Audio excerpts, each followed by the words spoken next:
Hi, people.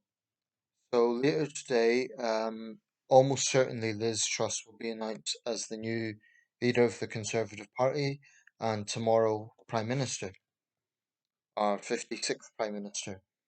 Um, there's something I specifically want to speak about, which is about her, but also her party. Um, Apologies, my voice sounds a little bit strange. I've got a mouth ulcer on my tongue, which is never a convenient place to have a mouth ulcer. But I think this is an important video. Um, my contention is the Tories' attitude to the rich and powerful. Um, as we all know, this is a time of rising living costs. People are struggling badly. Um, I'm just going to quote from a BBC article from earlier. I'm not going to read out the whole thing, but just bear with me. Incidentally, the poll's going to be announced at the Queen Elizabeth Conference Centre in London at 12:30, so early afternoon. Anyway, this is the report. Liz Truss, fair to give wealthiest more money back. Liz Truss has said it's fair to give higher earners more money back through tax cuts, saying recent Tory policy has failed to grow the economy. The Tory leadership hopeful has pledged to reverse the national insurance rise. The Institute for Fiscal Studies said the cut would be a gain of £7.66 for households on the lowest incomes, but those on the highest income could gain more than £1,800. Ms Truss said higher earners paid more tax, so will gain more from cuts. Of course, there are some people who don't pay tax at all, she told the BBC. Told the BBC. But to look at everything through the lens of redistribution, I believe is wrong, because what I'm about is about growing the economy, and growing the economy benefits everybody. Ms Truss, who is the favourite to win against rival Rishi Sunak according to pollsters, said the economic debate over the past 20 years had been dominated by the issue of redistribution of income. However, speaking on Sunday with Laura Kuenssberg, she said, what's happened is we have had a relatively low growth. So we've had not more than average 1% growth, and it has been holding the country back. She said it's fair to give higher earners more money back through tax cuts. But Mr. Sunak, speaking on the same programme, said it was right to focus the most help on the most vulnerable. Both candidates for Tory leader and Prime Minister are under pressure to announce measures to help households with the soaring cost of energy that has contributed to high levels of inflation. Ms Truss has promised she will act immediately and announces a plan to deal with soaring energy costs within a week if she becomes Prime Minister on Tuesday. However, she declines to give any details. Earlier in her campaign to succeed Boris Johnson, Ms Truss told the Financial Times she rejected handouts as a means of helping people cope with the rising cost of living. Mr Sunak said he would target further energy payments at pensioners and the low paid beyond those he announced as Chancellor. Liz Truss unapologetically embraced the message that her planned flagship national insurance cut would benefit the richest to a tune of £1,000 or more, and the poorest barely. The answer we have become used to on such issues would be that this is only one part of a wider package. But Ms Truss, this analysis is by Faisal Islam, the economics editor. Um, I'm not going to read out the whole report. There's more to it. I'll put a link to this. Um, Basically, she said this in one of the hustings events that the thing is to get investment for growth. Now, that makes sense. It makes sense to make the country viable for businesses.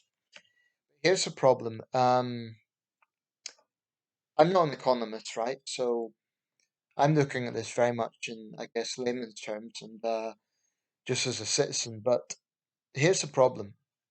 These energy companies, if you look at the salaries that their CEOs are on, it's huge. They're greedy. They're basically greedy. And the current situation may not be their fault. It's a changing market. Certainly, Putin's war in Ukraine is a large part to blame. So I'm not blaming them for the rising cost of energy, but I think it's morally indefensible that they get richer, or at least their wealth remains unchanged. You could be damn sure the CEO of British Gas or Scottish Power or EDF or any of the other big energy companies, they won't be struggling. They won't be worried. Now, Liz Truss to me is a typical Tory in this sense. She cannot bring herself to call out the greed. She just can't. Or to recognise, even if she doesn't call it out, to recognise the public perception. I mean, it's one thing that her and Rishi Sunak are promising help to people. That's great if it's delivered, but um, I do think there's a perception problem here. Rishi Sunak, to his credit, during the pandemic, he did give support to businesses, to pubs, and so on. I remember being at Weatherspoons in Newcastle, and they called it Sunak Specials. Everything was basically half price. So there was a palpable positive influence at that time, but was temporary. And this, after all, is a leadership campaign. They're going to say a lot of things. How much they would actually deliver, it's almost certainly going to be Liz Truss. But if Sunak wins, the same questions are going to fall on him. My gut feeling is the Tories, almost every Tory, is submissive to the rich and powerful. I think the Tories look up to the rich and powerful. I think they always have and they always will, because they think that the rich and powerful, big companies, billionaires, they're good for the economy. If they're doing well, then that will trickle down. I think that's Tory philosophy. Um, and this has always been the way. I mean, a decade ago, the big contention was bank bonuses. During the Great Recession, there was very deep public anger about that, justifiably so. Now, Cameron's flagship, Big Society, I think was a travesty. Rough sleeping increased. I think the wealth poverty gap increased. And this is something that we can't say is replicated across the Western world. Yeah, in the United States it is, but if we look at other European countries, I understand what Germany is doing is taxing the energy companies as a way to pay for the rising living costs. Now, why won't we do that? Actually, tax their profits. And this is the thing, they've all made profits. It's the same with the railway companies. I mean, the right wing press have been very critical of, as they've put it, fat cat union bosses. And I'm no fan of some of these hard left unions. I don't agree with wildcat strikes. I don't agree with punishing the public. I certainly don't agree with the worldviews of someone like Mr. Lynch. Um, but their salaries, whilst very hefty, are nothing compared to the sort of salaries that the executives at Network Rail are on. But the Tories are never going to call that out. Yet these companies don't deliver. There's regular delays. They're extremely overpriced. Um, my gut feeling is there's just something fundamentally rotten about the situation, where the rich and the powerful seem to get ever more rich and powerful. And I'm not saying this from a point of view of jealousy. I've no desire to be a billionaire or even a millionaire. It's about basic fairness. And I wouldn't even call myself a socialist. I'm not anti-wealth. In fact, I've no problem with companies getting profitable if they're delivering to customers. I mean, to me, this is just a basic thing. If you're a CEO of a company and that company is value for money, customers are happy, then it makes sense if there is a bonus culture.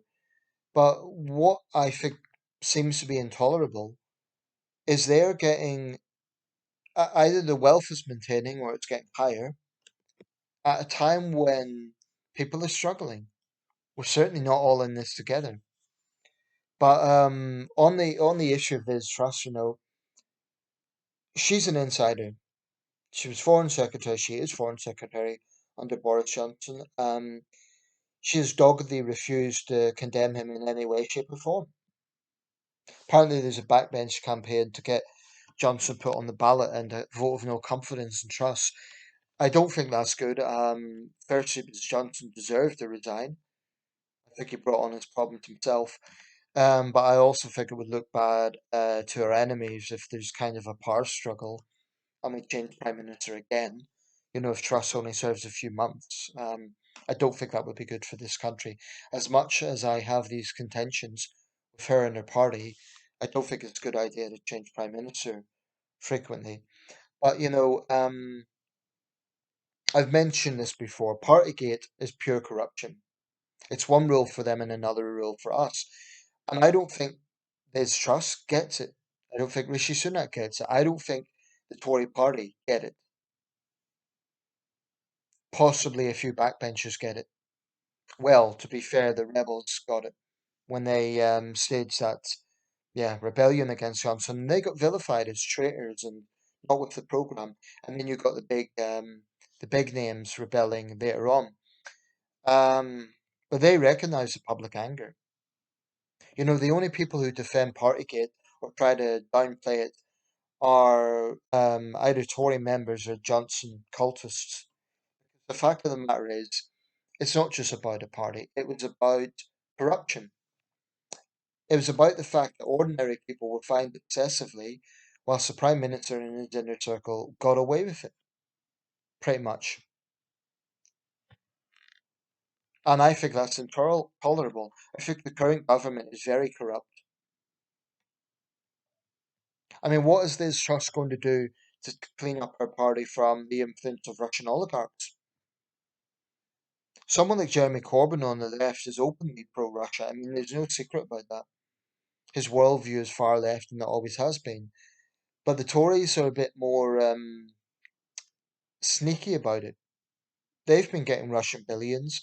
This guy, I think his name's Sergei Lebedev.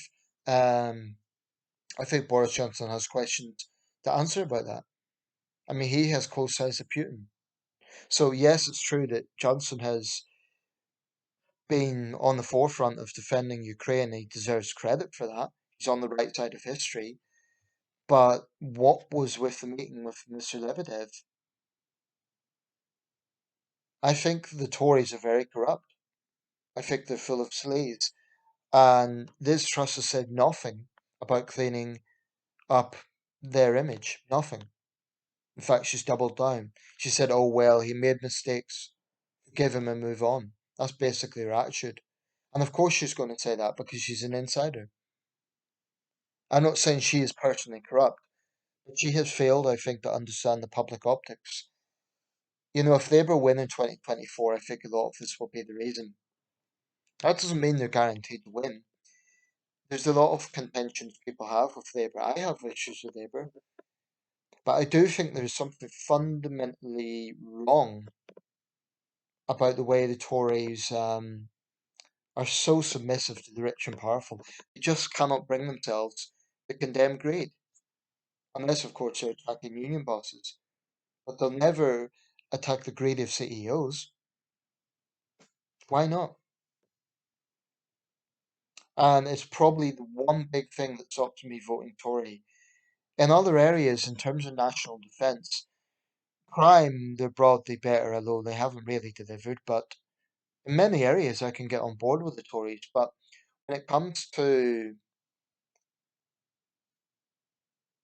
the haves and the have-nots, it's not even about redistribution. It's just about fundamental optics. And I don't think Liz Truss gets it. Maybe she will help out the poorest. Maybe Rishi Sunak will. But do they really get that the people are tired of seeing fat cats get ever richer? And why can't they bring themselves to condemn it? Anyway, I'll be watching the coverage at 12:30. It almost certainly will be Truss. So it's not really news. I mean, a lot of the papers are actually carrying it as if it's already been announced. There could be a huge upset. I mean, Sunak has been doing quite well recently in the hustings and debates. Several of them he's come out on top, I think. So it could be a huge upset. But either way, I mean, I don't entirely trust him either to stand up to the greed of these people. Um, the energy companies themselves, they might say, oh, we're doing this to help families, or you can go on this tariff, or get a smart boiler, or whatever it is. But fundamentally, I think if they really wanted to send out a message that we're all in it together, they would voluntarily take a pay cut. to show solidarity. They're not going to do that. Not when they're on salaries. I mean, the executives of these companies are on salaries, in some cases over £1 million. It's no exaggeration. I just think it's fundamentally rotten.